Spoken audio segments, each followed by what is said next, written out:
Today, I'll see if I can revive my Raspberry Pi 3B and set it up for my Homelab, which already has some compute and servers, which means I'll be setting up things like Tailscale, Docker, and also make it a node of the Docker Swarm that I have, along with, Cloudflare Tunnel and some other services. So let's get started. To give you context, this is from 2018.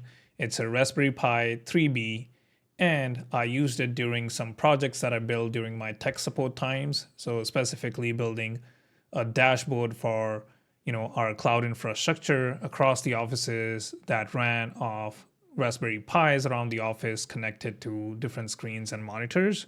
So it was a fun project.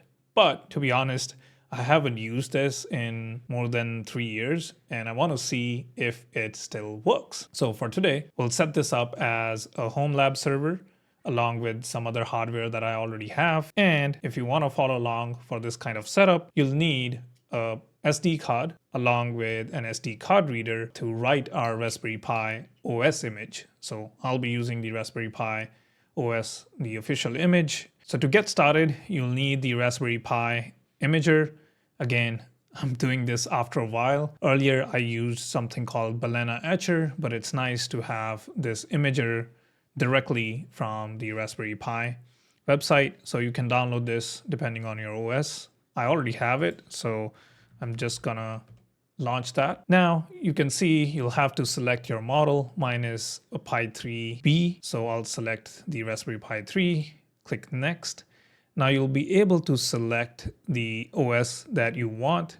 So you'll see that this one is cached on my computer, but we can also use other general purpose OSs.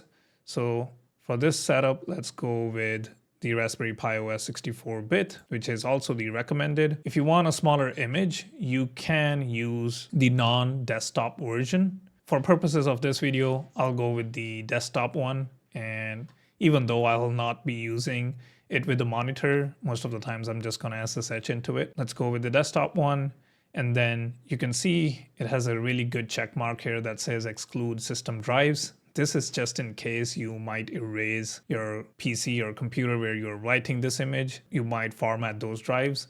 So have this checked, and you can see my SD card has been recognized here. So I'll click next. Now you can enter things like the host name. So this is the cool feature about the Pi imager. The official imager is you can set up a lot of the settings before even booting it through Raspberry Pi. So this is just me writing the image to the SD card along with these configurations and settings, which means I just need to plug my Raspberry Pi to a power outlet later without any monitor or keyboard, and I should be able to SSH into it. So I'll leave this to Raspberry Pi as the host name. Now I'll ask for the time zone and other configuration in regards to localization. For the username, let's go with Rishabh Kumar, and then password. I'll choose a password here. Again, make sure that it's a secure password. Now here, you can also choose the Wi-Fi that it should connect to the first time it boots. This is amazing because now I don't need to figure out or get an Ethernet cable to hook it up to my Raspberry Pi, or even need a monitor or keyboard to configure the Wi-Fi on the first boot. So this is, I think, called headless start or headless boot. So I'll enter my Wi-Fi credentials here, and then you can also enable the public key authentication right here, which means it won't use the password authentication, along with, of course, enabling SSH. So I will enable SSH and I'll leave it to password for now, and later on I'll switch it to the key-based authentication. Now there's also Raspberry Pi Connect. I haven't used it. I'll leave it off, which is also the default. And then all of this configuration will be applied. So I'll click on write, and it will say that you're about to erase all the data on your SD card. I understand. So we'll wait for the writing part to happen. This might take time, so we'll do a cut here. The write has been completed, so it has also applied the customizations that we had enabled or configured. So I'll just click on finish. And now what you can do is, eject or take out your SD card and then plug it in the Raspberry Pi, and we'll boot it with just the power cable. So I won't be plugging in anything else. And hopefully all of that customization we did should allow it to connect to the Wi-Fi, and I should be able to SSH from this particular machine. So I have connected the Raspberry Pi on the desk behind me to a power outlet, and the lights are blinking on it, so it has booted up. I've also given it 1 to 2 minutes so that it boots up and the OS has loaded. All of these services have started working. So now we can use the SSH command to SSH into our Raspberry Pi. So remember whatever username you used along with the host name that you used. So in my case, it was Raspberry Pi, the host name, and the user is Rishabh Kumar. So I'll hit enter, and now it'll ask if you want to, keep this in the known host file. I'll click yes, and now we have to type in the password that we configured, and it works. So my Raspberry Pi is still alive, and now I can put it to use by making it part of my Homelab, as it was just sitting in a box and collecting dust. Also, I just realized this Raspberry Pi is 8 years old because we are in 2026. I got this in 2018. So first things first, I'll run some updates. So we'll run the apt-get update, and then we'll also run the upgrade, which will upgrade the packages. Then we'll start looking into all the different services that I use for my kind of the server setup. So it'll take some time to update all of these packages, but let me go into all the different tooling that I'll be using. So we can close this tab. So the first one will be Tailscale. And if you don't know what Tailscale is, it's a very underrated service. I don't know if a lot of people know about it, but basically you get a VPN up to 100 devices for free, which means I'll be able to access my Raspberry Pi from anywhere, given that my machine is part of that Tailscale network. So what I mean by that is, if you see here, I have my Tailscale open here. I know the text might be too small, but you can see this PC is part of that Tailscale network, and I should be able to connect to other devices that are part of this Tailscale network as well. So that's why we'll make the Raspberry Pi part of this network, so that when I'm traveling and I need to SSH into it, I can use my personal laptop, which is a MacBook, which is also part of the Tailscale network. So we'll copy this command, and once these upgrades are done, we'll run it. So it finally finished updating. Let's run the Tailscale command, and now it'll go ahead and install Tailscale. And now I can run the command that is sudo tailscale up. Now this will give me a link to visit and to authenticate with my Tailscale account. So I'll copy this.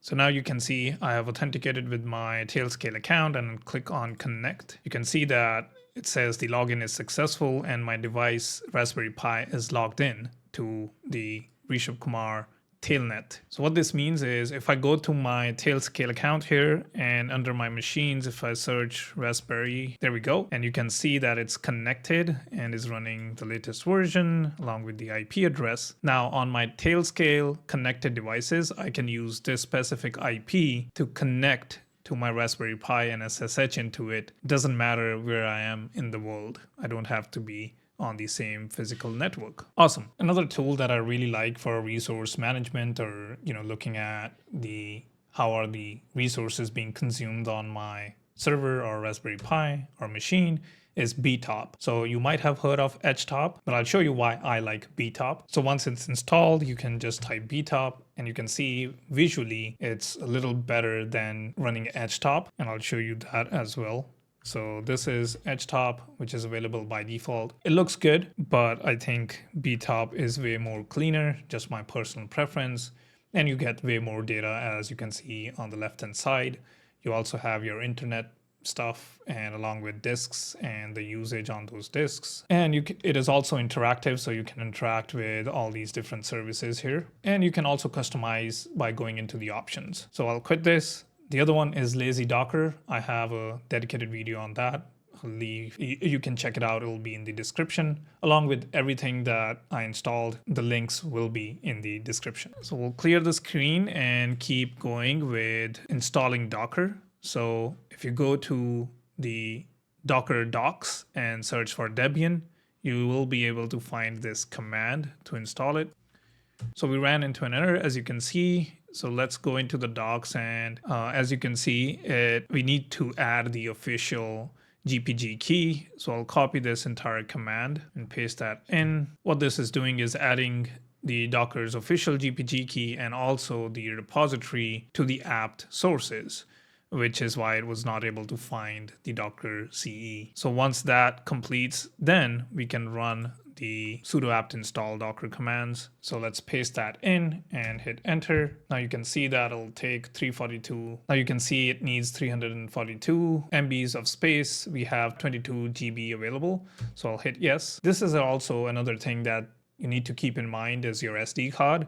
So if you don't have a bigger SD card and you don't want to order a new one, maybe you have 16 gigs or I don't know, 32 gigs, you can use the Raspberry Pi OS without the desktop version, which doesn't come with all of these extra packages and software, which would mean the OS itself consumes less storage. So since all of the packages are being downloaded over Wi-Fi, you can see the speed is not great. Maybe hardwiring the Raspberry Pi is a better option if you really care about those speeds. But in my case, we'll just wait for this to finish. And the next one, I'll skip this for the end, which is adding my Raspberry Pi to a Docker swarm. But before we do that, I want to install Cloudflared, which will let me tunnel the specific ports to the public. So I can use my domains within Cloudflare to point to my Raspberry Pi. Since I use containers to run my projects, so let's say if I have a web app